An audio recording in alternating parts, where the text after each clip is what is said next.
Today we are going to worship Sri Shiva, Sadashiva. His quality is that he is forgiveness personified.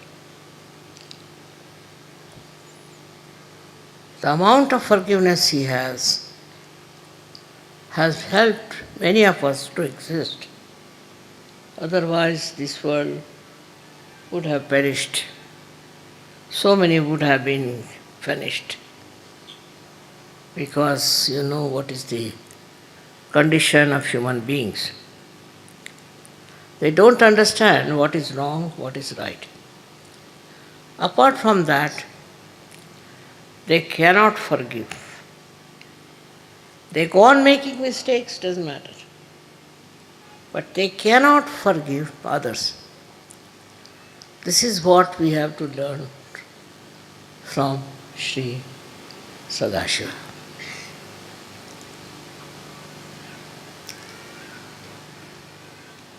आज हम लोग श्री सदाशिव की पूजा करने वाले हैं। इनका विशेष स्वभाव ये है कि इनकी क्षमाशीलता इतनी ज़्यादा है कि उससे कोई इंसान मुकाबला नहीं कर सकता। हर हमारी गलतियों को माफ़ करते। वो अगर न करते तो ये दुनिया ख़त्म हो सकती थी, क्योंकि उनके अंदर वो भी शक्ति है जिससे वो इस सृष्टि को नष्ट कर सकते। इतने क्षमाशील होते हुए भी ये शक्ति उनके यहाँ जागृत और बढ़ती रहती। इसी शक्ति से जिससे वो क्षमा करते हैं, उसी के परिपाक से या कहना से अतिशयता से फिर वो इस संसार को नष्ट भी कर सकते। तो पहले तो हमें उनकी क्षमाशीलता सीखनी चाहिए। किस कदर क्षमाशील, छोटी छोटी चीज़ों को लेकर के हम लोग झगड़ा करते हैं, छोटी छोटी बातों पर हम झगड़ा करते हैं, पर ये किस कदर क्षमाशील हैं और क्षमा करते करते उस चरम सीमा पर पहुंच जाते हैं जहाँ से इनके अंदर ये नष्ट करने वाली शक्ति जागृत होती है।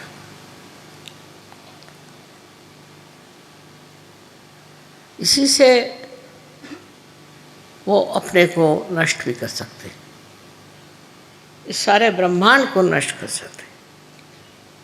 जो भी कुछ सृष्टि बनाई गई वो सारी नष्ट हो सकती। इसलिए हम लोगों को याद रखना चाहिए कि अगर हम क्षमा करना नहीं सीखेंगे, अगर हमारे अंदर क्षमाशीलता नहीं आएगी, तो हमारे अंदर एक दिन बहुत ज़्यादा नष्ट करने की शक्ति आ जाएगी। हम ही लोग अपने ही लोगों को नष्ट करेंगे। इसलिए हर समय दक्ष रहना चाहिए, पता लगाना चाहिए, नज़र रखनी चाहिए कि हम बेकार में तो लोगों पे नाराज़ नहीं होते, बेकार में हम दूसरों के साथ दुष्टता तो नहीं करते। किसी भी हालत में आपको अधिकार नहीं कि आप किसी पर नाराज़ हो। जब शिव नहीं होते तो आप क्यों होते? लेकिन इंसान बहुत ज़्यादा नाराज़ होता है। इतने तो कोई जानवर भी नहीं होते। कोई वजह ना हो तो जानवर कुछ नहीं करता। इसी प्रकार जब हम छोटी छोटी बातों पर बिगड़ते हैं तो याद रखना चाहिए कि एक शक्ति है शिव की, वो भी हमारे अंदर कार्यान्वित है, और वो यही है कि हम जब दूसरों पे बात बात में बिगड़ते हैं, बात बात में नाराज़ होते हैं, उनकी कोई चीज़ हम क्षमा नहीं कर सकते, तो फिर ऐसे इंसान क्या कहाँ पहुँच सकते हैं। जहाँ जहाँ बड़े युद्ध हुआ है, जहाँ जहाँ बड़ी आफतें आई, वहाँ पर यही कारण रहा है कि मानव जाति को दमन किया गया, नष्ट किया गया। ये शक्ति पहले ही से आ जाती है, बजाय कोई कारण के मनुष्य को ही नष्ट करता है। हर जगह उसकी ये प्रक्रिया क्यों होती है और कैसे होती है, ये बात हम लोगों को सोचना नहीं। यही सोचना है कि हम तो ऐसे शूद्र और निम्न स्तर के कार्य में उलझते तो नहीं। अपने जीवन में हम जितने शांत रहें, शांतिपूर्वक हर एक चीज़ का हल निकालें, उतने ही हमारे भी जीवन में शांति फैल सकती, हमारा भी जीवन शांतिमय हो सकता।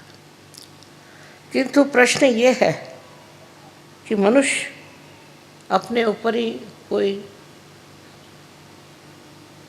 ताबा नहीं रख सकता, अपने को कंट्रोल नहीं कर सकता।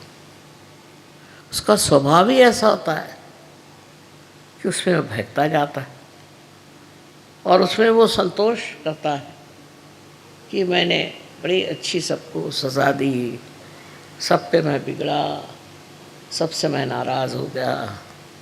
यहाँ तक कि अनेक देशों में ये प्रश्न है, एक देश दूसरे देश से चिढ़ गया या एक ही आदमी चिढ़ता है तो सारे उस देश के लोग लग गए, उद्धार के लिए कोई नहीं मिलेगा, उद्धार के लिए कोई देश के लोग नहीं मिलेंगे, सिर्फ मारने पीटने के लिए और बिगड़ने के लिए फौरन लोग खड़े हो जाएंगे। ये सबसे बड़ी कमाल है। अगर किसी से कहो कि हमें यहाँ उद्धार करना है, वो कहे अच्छा आप करिए, हम देखते रहेंगे। पर वहीं अगर कोई आदमी हाथ में कोई आयुध लेके दौड़े तो उसको कहेंगे भाई हमें भी दो, हम भी मारेंगे। ये मनुष्य की तबीयत समझ में नहीं आती। किसी को मारने पीटने में और किसी को तंग करने में और किसी पे गुस्सा करने में मनुष्य को इस कदर क्या सुख मिलता है। पर अब देख लीजिए, रास्ते पे जाते जाते देखा कि एकदम भीड़ लग गई, क्या हुआ, कुछ झगड़ा हो गया, तो आप वहाँ क्या कर रहे हैं? कोई तो कहेंगे हम भी उसमें शामिल हैं और कोई तो कहेंगे कि हम देख रहे हैं। ये हमारे अंदर जो एक प्रकृति में अजीब सी चीज़ आई हुई है, ये हमारे अंदर से निकालने वाला एक ही है, वो है शिव शंकर। इनकी आराधना से, इनको पूजने से और इनको मानने से, हृदय से मनुष्य का क्रोध, गुस्सा नष्ट हो जाता है। आश्चर्य की बात है कि कृष्ण ने भी सबसे बड़ा दोष मनुष्य का क्रोधात भी जाए थे। क्रोध के साथ में ये सब चीज़ें जागृत होती है। अपने यहाँ तो लोग बड़े गर्व से कहेंगे मुझे बड़ा गुस्सा आया उस पर, मैं बहुत नाराज़ हो गया उस पर। इसमें कोई मनुष्यता मुझे तो दिखाई नहीं देती। पर ये बड़ी साधारण सी बात है कि गुस्सा हो जाना, छोटी छोटी बात पर कोई न कोई बहाने ढूंढ के और गुस्सा हो जाना। फिर जब ये सामूहिक हो जाता है गुस्सा, उस सामूहिक गुस्से से बड़ी बहुत सारी बातें हो जाती हैं, युद्ध हो जाते हैं, बहुत सारे घर मिट जाते हैं, बहुत सारी कुटुंब व्यवस्था खत्म हो जाती है। दिन पे दिन मैं देखती हूँ कि बजाय इसके कि मनुष्य का गुस्सा कम हो जाए, वो बढ़ता ही जा रहा है। और बड़े गर्व से कहेंगे कि हमें तो बड़ा गुस्सा है, हम तो बड़े गुस्से वाले हैं। I know you want me to speak in English language only, but people who don't know English are outnumbering you. What I am trying to say, that it's very important to understand when you are worshipping Sri Shiva Shankar, that he is the complete embodiment of forgiveness. He forgives. He forgives everything very sweetly,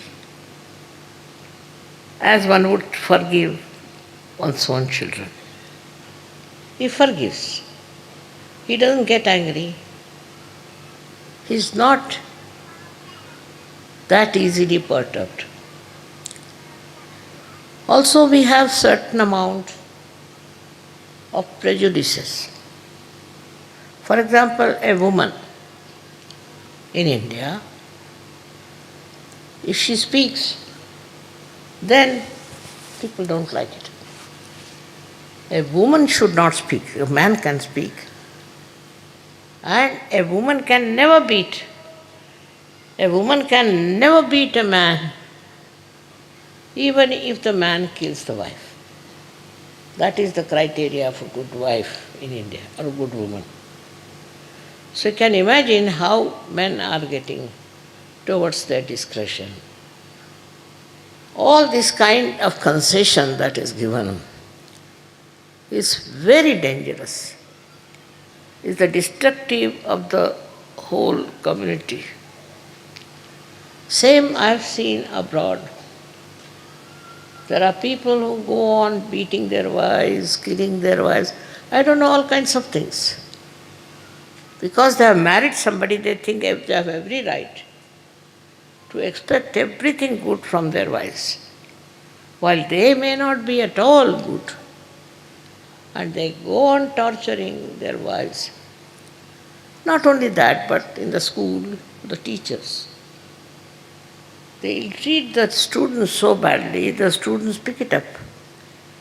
And later on, they carry on the tradition of beating others and troubling others. So every time you say, I get very angry, tell yourself, you are on the wrong path. I have told so many times to so many of you that to boast of your anger is the worst thing, because it is like boasting about your sins you are committing. These are the sins. I can understand some people who are drunkards, or some who are mad, or some who are out of their minds. But a person you'll find very, very sensible otherwise can be very ferocious, can be very dangerous. It is difficult to say from where do you get these qualities, because none of the divine personalities had this kind of thing. For no rhyme and reason, they won't lose their temper. And even if they do, it has to be a very strong reason up to the point of destruction. But I can understand them because they have to maintain this world and they have to look after the people who are supposed to be human beings. But sometimes I have seen human beings are even worse than animals. They get provoked for nothing at all. What is the reason? Why are you angry? They'll give you an excuse which is absolutely unreasonable. In this world, you have come to enjoy peace and joy. Without peace, you cannot joy. If you cannot give peace to others, how can you have joy? And the way people treat others in such a contemptuous manner, it's very surprising. What do they think of themselves? Why should they think so low about other people? It's beyond understanding to see a man losing temper on small things. But actually they are cowards. If it comes to facing some real problem in life, they recede back. Then they cannot come forward. This is the biggest tragedy of the whole thing. हमारे देश में भी लोग गुस्से वाले आदमी को पहचानते हैं। बस्ती में उसका नाम हो गया गुस्से वाला, ये गुस्सेला है, ये गुस्साड़ा है, ऐसे नाम उसके होते हैं और ऐसे आदमी से दूर ही रहना चाहते हैं। ठीक है, किसी ने गलती कर उसको माफ़ कर दीजिए। किसी ने कुछ ऐसा भी काम किया है जो नहीं करना चाहिए, उसे भी माफ़ कर दीजिए, क्योंकि कल ऐसा अगर आप काम करें, आप करें, तो आप किसकी सज़ा लेंगे? कौन आपको सज़ा देगा? इसलिए यही समझ लीजिए कि हम सहयोगियों को बिल्कुल अधिकार नहीं कि हम किसी को सज़ा दें और उनको शिक्षा दें। बहुत से लोग तो मैंने देखा बड़े खोपड़ी पर जमा हो जाते। शिव जी को जिसने मान लिया वही असली पार है। शिव जी का स्वभाव जिसके अंदर आ गया वही असली है, और उसके प्रोटेक्शन के लिए भी शिव जी है। जो आदमी सीधा सरल स्वभाव से ही है, उसको घबराने की कोई बात ही नहीं। उसको संभालने वाले शिव शंकर, उसको देखने वाले शिव शंकर। तो इस वजह से आपको उसमें इतना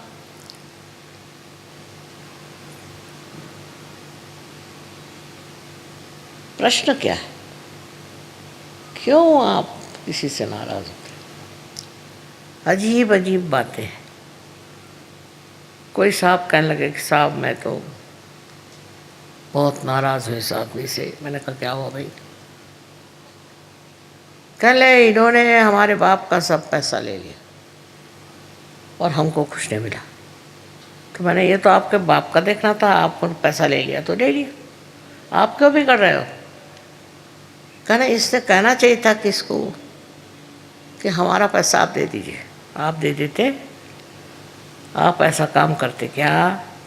फिर आप क्यों चाहते हैं कि वो दूसरा आदमी जो है वो कह दे कि इसको इतना का पैसा दे दीजिए? सारी अच्छाई आप दूसरों से उम्मीद रखते हैं, सारी बुराई जो है उसको आप माफ़ ही नहीं कर सकते।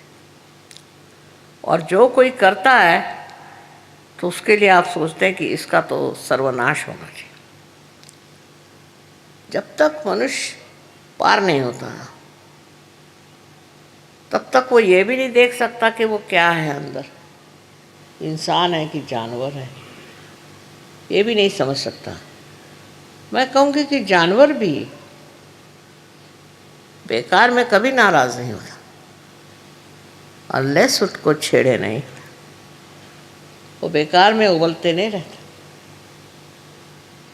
उसमें शिव जी का अंग काफ़ी, पर मनुष्य में, कोई कोई मनुष्य में तो ये पूरी तरह से नष्ट हो चुका।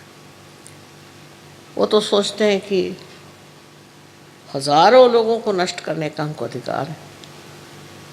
एक वो हिटलर साहब हो गए, उन्होंने न जाने कितने लोगों को मार डाला, वो एक छोटा सा बच्चा तो नहीं पैदा कर सके और इतने लोगों को उन्होंने मार डाला। क्या सोच करके, अपने को वो क्या सोचते थे? और उन जिन लोगों को मारा है उनकी फैमिलीज नष्ट हो गई, उनको माने सारे देश खराब हो गए। तो वो अपने को क्या समझते थे लाट साहब? इस प्रकार के दो चार तो निकलते ही हैं, पर आपको तो इनका उदाहरण नहीं लेना चाहिए। आपके लिए ठीक है, आप सहयोगी हैं, इसलिए आपको क्षमा करना चाहिए। बड़े तबीयत के जो लोग होते हैं वो क्षमा कर देते हैं, क्योंकि क्षमाशीलता बहुत ज़बरदस्त होती है। और यही बात है हमारे शिव शंकर की, इसीलिए उनको सबसे ऊंचा भगवान मानते। स्वयं के लिए उनको कुछ नहीं चाहिए, कुछ भी कपड़े पहन लेंगे, नहीं तो बदन में राख लगा लेंगे, कैसी भी स्थिति हो रह लेंगे, उनको कोई चीज़ की ज़रूरत नहीं। पर अगर कोई आदमी किसी के साथ बहुत ज़्यादती करता है तो अंत में वही उसका नाश करते हैं। इतनी क्षमा की शक्ति उनमें है, उतनी ही उनमें नष्ट करने की शक्ति है। इसका कारण क्या है? कारण ये है कि मनुष्य उनको देखकर ये समझ ले कि अगर आप किसी के साथ बहुत ज़्यादती करेंगे तो आपका ठिकाना हो जाएगा। अब ये सब लोग गए कहाँ? बड़े बड़े आए थे रथी महारथी, इन्होंने इतने धंधे करे और ये गए कहाँ? इनका बड़ा नाम था, बहुतों को मारा, बहुतों को खत्म किया, बहुत से देश के देश खत्म कर दिए। आज वो है कहाँ? उनका कोई फोटो भी नहीं लगाता, उनका पुतला तो खड़ा करना छोड़ दीजिए, उनकी शक्ल नहीं देखने जाते लोग। इस तरह का चरित्र आपको अपना नहीं बनाना चाहिए। थोड़ी देर ये समझ लीजिए कि आपके नाराज़ स्वभाव से हो सकता है कि लोग आपसे डरें और डर के मारे बहुत से काम करें। पर जो काम डर के साथ होता है उसमें क्या मज़ा है, उसमें क्या विशेषता है? एक सोचने की बात है कि आपने कितने लोग दुनिया में जोड़े हैं आपने, और कितने लोगों को नष्ट कर दिया, कितने लोगों से झगड़ा हो गया। कोई कोई लोग होते हैं उनका तो धर्म है झगड़ा करना, उठे बैठे झगड़ा करना। कोई तो भी उनके अंदर एक लालसा होती है, सवेरे से झगड़ा हुआ, दिन में उससे झगड़ा हुआ, शाम को उससे झगड़ा हुआ। ऐसा स्वभाव जिस आदमी का हो जाए उनसे तो लोग भागते हैं। वो अगर सामने से आते दिखाई देंगे तो लोग उड़ जाएंगे दूसरे रास्ते। इससे प्रेम नहीं बढ़ सकता। सहयोग तो पूरा प्रेम का कार्य है। इसमें देखिए हमें बड़े बड़े उदाहरण हो। ईसा मसीह ने सूली पर चढ़कर कहा था कि हे प्रभु इनको क्षमा कर दो, क्योंकि जानते नहीं क्या कर रहे। इसी प्रकार हमारे अंदर अगर क्षमाशीलता आ जाएगी तो हम भी शिव जी का, क्या कहना चाहिए, कि शिव जी का सामर्थ्य को प्राप्त करें, उनके गुणों को प्राप्त करें। गुस्सा करना, नाराज होना, ये तो कोई खास चीज़ नहीं। और इसलिए आज के दिन सबको हमको विचार करना चाहिए कि हम लोग किस कदर दूसरों पे हावी रहते और दूसरों को नष्ट करना चाहते हैं। खासकर हमारे देश में तो मर्दों ने बहुत जुल्म ढाए औरतों पे, और अब भी कर रहे हैं। उसमें सहयोगी को नहीं फंसना चाहिए। ये बेकार की चीज़ है, इसका कोई अर्थ नहीं लगता। शिव जी के आज पूजन में आप लोग सब अपने मन में संकल्प करें कि हम गुस्सा नहीं करें, चाहे कुछ हो जाए हम गुस्सा नहीं करें। गुस्सा का कोई उपयोग ही नहीं, तो क्यों गुस्सा करते हो? अपनी तबीयत खराब होती है। इसलिए आज सब लोग शिव जी को याद करें और उनके गुणों को प्राप्त होने की कोशिश करें। अनंत आशीर्वाद।